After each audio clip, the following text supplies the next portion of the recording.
নমস্কার।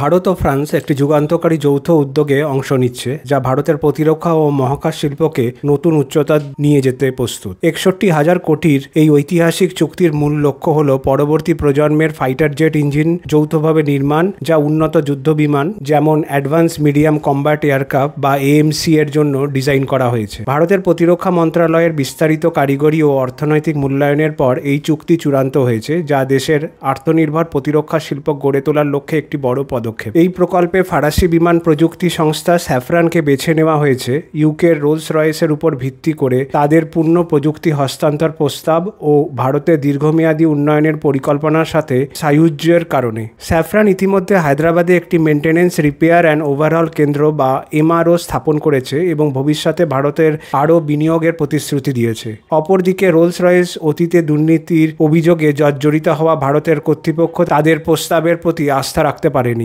এই যৌথ উদ্যোগে ভারতের ইঞ্জিনিয়ার ও প্রতিরক্ষা সংস্থাগুলির উন্নত জেট ইঞ্জিন ডিজাইন, উৎপাদন এবং রক্ষণাবেক্ষণের পূর্ণ ক্ষমতা অর্জনে সহায়তা করবে। যদিও এএমসিএ প্রথম কিছু ব্যাচে আমেরিকা GE414 ইঞ্জিন ব্যবহার হতে পারে, ভবিষ্যতে ভারত ফ্রান্স যৌথভাবে তৈরি ইঞ্জিনে সেই জায়গা নেবে এবং ভারতের আমদানি নির্ভরতা কমবে। এই সহযোগিতার ফলে ভারতের মধ্যে একটি শক্তিশালী মহাকাশ শিল্প গড়ে উঠবে, যেখানে নতুন সাপ্লাই চেইন তৈরি হবে, হাজার হাজার কর্মসংস্থান সৃষ্টি হবে এবং দেশীয় উৎপাদনের সক্ষমতা বৃদ্ধি পাবে। বর্তমানে 200-র বেশি ভারতীয় সংস্থার সাথে ফরাসি প্রতিষ্ঠানের অংশীদারিত্ব রয়েছে এবং বছরে 1 বিলিয়ন ইউরোর বেশি বিনিয়োগ হচ্ছে ভারতের মহাকাশ খাতে। এই কৌশলগত অংশীদারিত্ব গবেষণা ও উন্নয়ন, উদ্ভাবন এবং দক্ষতা উন্নয়নের ক্ষেত্রে নতুন দিগন্ত উন্মোচন করেছে। এয়ারবাসের উদ্ভাবনী হার এবং প্রস্তাবিত ভারত ফ্রান্স মহাকাশ ও এরোনটিক্স প্রশিক্ষণ ক্যাম্পাসে দেশের তরুণ প্রজন্মকে উচ্চ প্রযুক্তির খাতে দক্ষ করে তুলছে,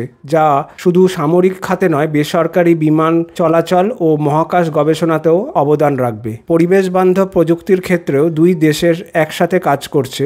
তারা সাস্টেনেবল এভিয়েশন ফুয়েল বা SAF এর জন্য একটি বৈশ্বিক সাপ্লাই চেইন গড়ে তোলার লক্ষ্যে কাজ করছে, যা ভবিষ্যতের জ্বালানি সাশ্রয় ও পরিবেশ বান্ধব বিমান প্রযুক্তির বিকাশে সহায়ক হবে। এই খাতে ফ্রান্সের অভিজ্ঞতা ভারতের বৈশ্বিক সবুজ বিমান প্রযুক্তির অগ্রগামীদের কাতারে নিয়ে যেতে সাহায্য করবে। এই ইঞ্জিন উন্নয়ন প্রকল্পে ভারত ফ্রান্স হরাইজন 2047 রোডম্যাপের অন্তর্ভুক্ত একটি বৃহত্তর সামরিক ও শিল্প সহযোগিতা অংশ, যার মধ্যে রয়েছে ভারী হেলিকপ্টার ইঞ্জিন, সামরিক মহাকাশ প্রযুক্তি এবং ডিজিটাল প্রশিক্ষণ ব্যবস্থা যৌথ উন্নয়ন। এই ধরনের দীর্ঘমেয়াদী পারস্পরিক আস্থা ও প্রযুক্তি ভাগাভাগি দুই দেশের কৌশলগত সম্পর্ককে আরও মজবুত করেছে। অর্থনৈতিক এবং কৌশলগত দিক থেকেও এই সহযোগিতা গুরুত্বপূর্ণ। 2025 সালের মধ্যে দুই দেশের মধ্যে বাণিজ্য 25 বিলিয়ন ছাড়িয়ে যাবে বলে অনুমান করা হচ্ছে, যার বড় অংশ আসবে প্রশিক্ষণ, অবকাঠামো, AI ও ডিজিটাল খাত থেকে। এতে ভারত শুধু নিজেদের প্রতিরক্ষা ক্ষমতা বৃদ্ধি করবে না এবং বিশ্ববাজারে একটি প্রতিযোগিতামূলক মহাকাশ শক্তি হিসাবেও আত্মপ্রকাশ করবে।